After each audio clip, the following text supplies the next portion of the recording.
what I coined as the ConvertKit compensation method is to say our two axes, short-term versus long-term compensation and performance-based versus guaranteed. And that gives us a quadrant. And so short-term guaranteed is salary. Long-term guaranteed is a 401k match. We've got that covered. Short-term performance-based is profit sharing, and long-term performance-based is equity. And if we hit each of those 4 buckets and we find the right balance within that, then we'll make sure that everyone shares the success of the company, short-term and long-term. Everyone's taken care of, so they're not worried about how am I going to pay my mortgage or whatever else. And honestly, if this all fails, at least we've been making 401k matches the entire time. And like, there's 10 grand in a 401k somewhere. And like, we've mitigated some downside. And like, it's simple. And I just wish more people would take that approach.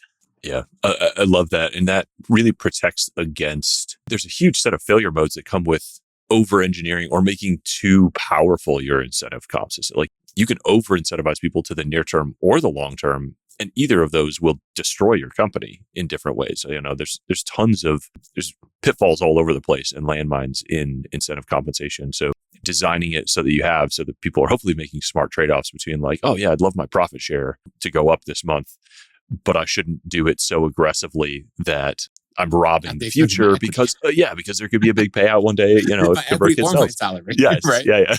So that's a really clever thing. And I think the other thing, just going back to sort of what you said about the trade-offs between the time or the reinvestment opportunity and the sort of making the team rich along the way, is that you're giving up something quantifiable, which is an additional expense to your company, that will result in hopefully a bunch of amazing qualitative things, which is either like longer retention or incremental effort, or even something as like sort of vague as robustness of the system. Like your company will just run better and more reliably and require less of your Sauroning and hopefully have a lower entropy rate if everyone is sort of well taken care of to tend the flywheel under their care and the person next to them and just work together a little bit better as a whole machine. And it's, there's not that many people who can make those quantitative for qualitative trade-offs and really see the wisdom in it.